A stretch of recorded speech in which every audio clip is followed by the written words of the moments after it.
Alright, so where do you want me to put this? Anywhere, just tack it on. Anywhere? Yes. I feel like we're right there is fine, right? Perfect. Okay, good. So where should I look to? Just look into the camera. Over there. Alright, shall we do this? So to start off, what is sleep paralysis? So I looked this up before doing this, but so Google says that it is a temporary inability to talk or move upon falling asleep or waking up. But I feel like they need to like edit that because I've experienced sleep paralysis while like in the middle of the night. So I should work on that. Can you think of the first time you experienced sleep paralysis? How far back can you recall? The first time I ever experienced sleep paralysis was probably when I was 7 years old. It's how far back I can recall. Back then, I used to sleep with my sister in the same room, and my bed was placed right in front of the door. God damn it, why did my bed had to be placed in front of the door? But that's the way it was. And I remember waking up in the middle of the night, couldn't move or anything, and I was just staring at this right in front of the doorway, and by the foot of the bed was this like silhouette of this man. I know it was a man. It wasn't a lady. It was not feminine. It was a dude for sure. And he was just there, and he was just standing.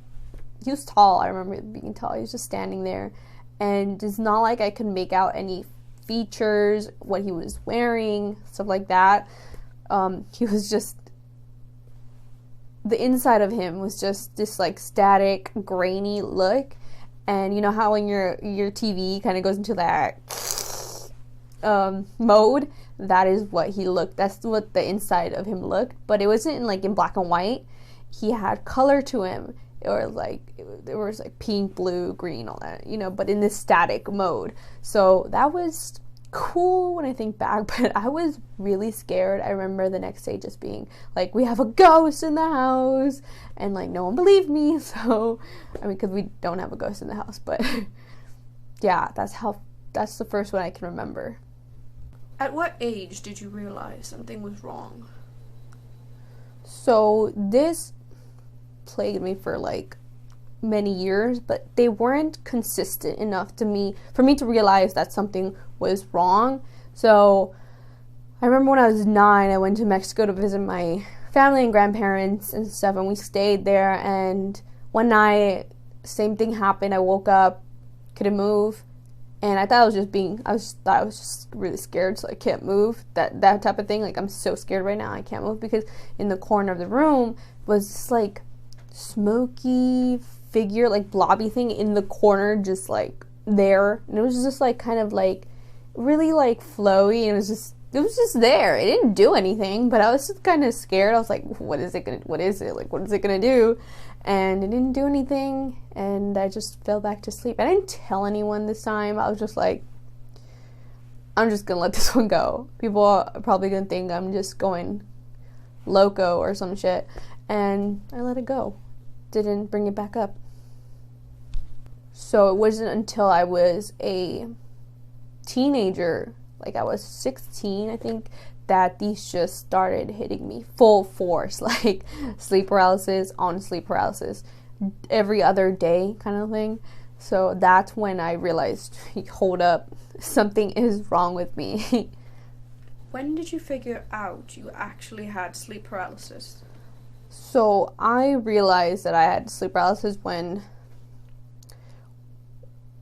this specific episode happened, and I woke up in the middle of the night again. So it always happens in the middle of the night, never upon waking or falling asleep. So I had left the TV on because I am scared of the dark. It still holds true today. I don't sleep with the lights off.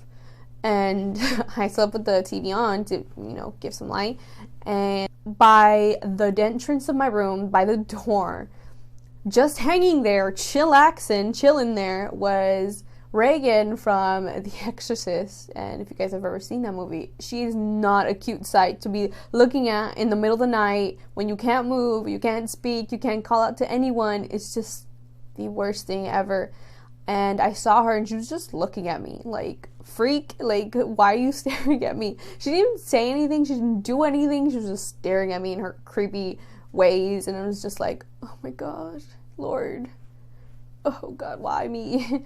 And I remember just getting out of it and just wanting to go to my parents and just cuddle up next to them and be like, hold me.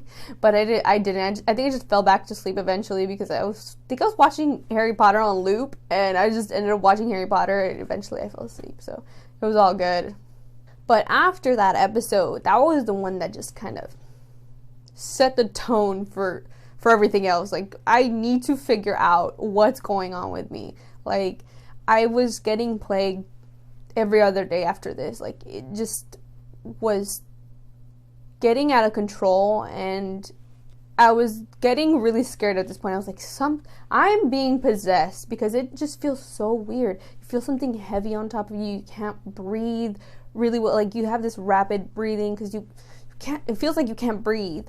So you're trying to get in as much oxygen as you can, and like my eyes, I don't know about everybody else, but my eyes tend to like dart back and forth, kind of like what's going on kind of thing.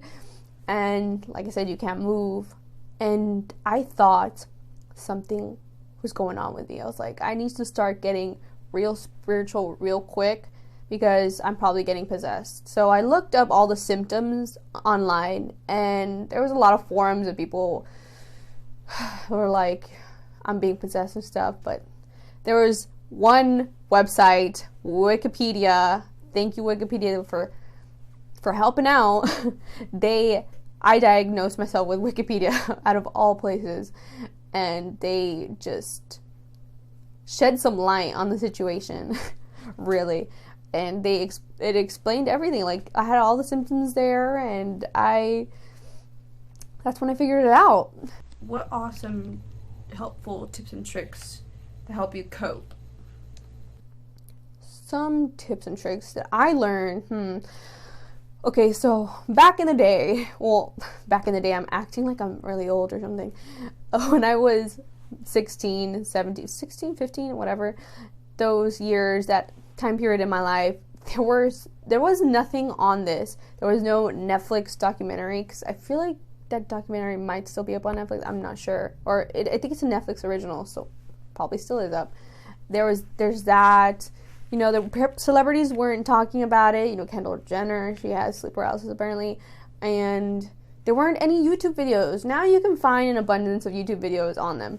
And there was nothing back then. So all I had to rely on was like forums and websites and stuff like that, with people discussing it. And I really think those people, they helped out a lot. And so one of the tips that I learned was to face the wall when you're sleeping, which doesn't always help, because some people are prone to like hearing stuff too, and not just seeing stuff.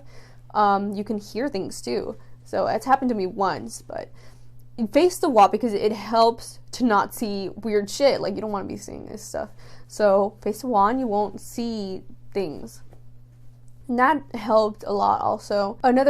Second tip would be to really get a hold and a grip on your sleeping schedule, because I realized that I was just harming myself even further and causing the sleep paralysis to occur more often, because I wasn't taking care of my sleeping arrangement, sleeping schedule. And I was just all over the place, and it was just hurting me even more. So once I got a grip on that, they slowly started to die down. Like, it didn't even occur as frequent after that. So that's another one. Third tip is one that I think really, really helped in this period where they were occurring a lot, and that was to be in the moment. I mean, I know people don't want to be in the moment while these things are happening, because it is scary, but once you get a grip on it and you realize that it's just like something that's happening, and it'll it'll pass and you realize this is just me in this state, like this stuff isn't real, because it can seem pretty real in the moment, but once you realize that it's not, it helps a lot. It helped me a lot to just bear through it. So that helped. And the last tip I would give someone is to try and get out of the paralysis, and that is to slowly start to move your fingers and your toes, because you'll start to slowly creep out of the paralysis state, and that just helps a lot too. What is the scariest episode you've experienced this fall? That is quite a question, because there are a lot of scary moments. I don't think there's one that was like, oh my god, this is so joyful, I love this, I love being in this. I've put out a story time with one of them, and that one was really scary. I think my top 3 would be seeing Reagan from The Exorcist, the story time that I did with the Conjuring Witch that I saw, so you guys can check that out. I have that up on my channel. And another one that kind of stuck with me a lot was the one where I heard stuff. I usually do not hear anything. I'm not that type of, it's not the type of sleep paralysis that I experienced. I don't really hear stuff. So I'm mostly just visual. And I've seen a lot of things, from like babies, creepy baby dolls, to like Chucky dolls bouncing on, like crawling up the wall. So I've seen a lot, but the one that I stuck with me was the time that I heard my sister calling out to me. It was kind of like a distressed calling out my name for help type of thing, and that one just, it stuck with me a lot. I remember that night I woke up, once I was out of it, I remember going, like, I needed to get my mind, I was so close to just trying to be with someone, because it was something that was really, really scary, and I don't know. So that would probably be up there for me. So hearing stuff is just, it's crazy, it's weird. Any final thoughts before we go? I think just take it day by day. Every sleep paralysis episode, just take it with a grain of salt and try and learn and take something away from it, because you'll learn something from each one, and you'll get a better handle and grip on things, I feel. So yeah, that's it. That's all I can really say coming from me, because I think I kind of have somewhat of a grip on it, and it's made it that much more easier each time. So yeah, that's all I can really say. So is that a wrap? Can I take this off? Yes, you're free to go. Okay.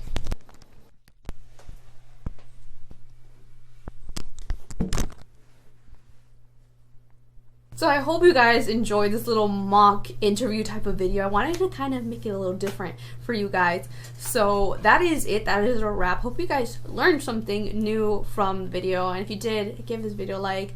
Leave comments or like suggestions, tips, and tricks for those of you who have sleep paralysis. The reason I did this video today is because I actually experienced one today, and I wanted to make a video on it because I realized that my last sleep paralysis video got some notice, and a lot of people were, not a lot, but people were commenting on it and, you know, their experiences. So I wanted to make an actual video on the topic. So here you go. This is the end result, and like I said, I hope you guys took something away from it. And that's it. I will see you guys in my next video. So bye.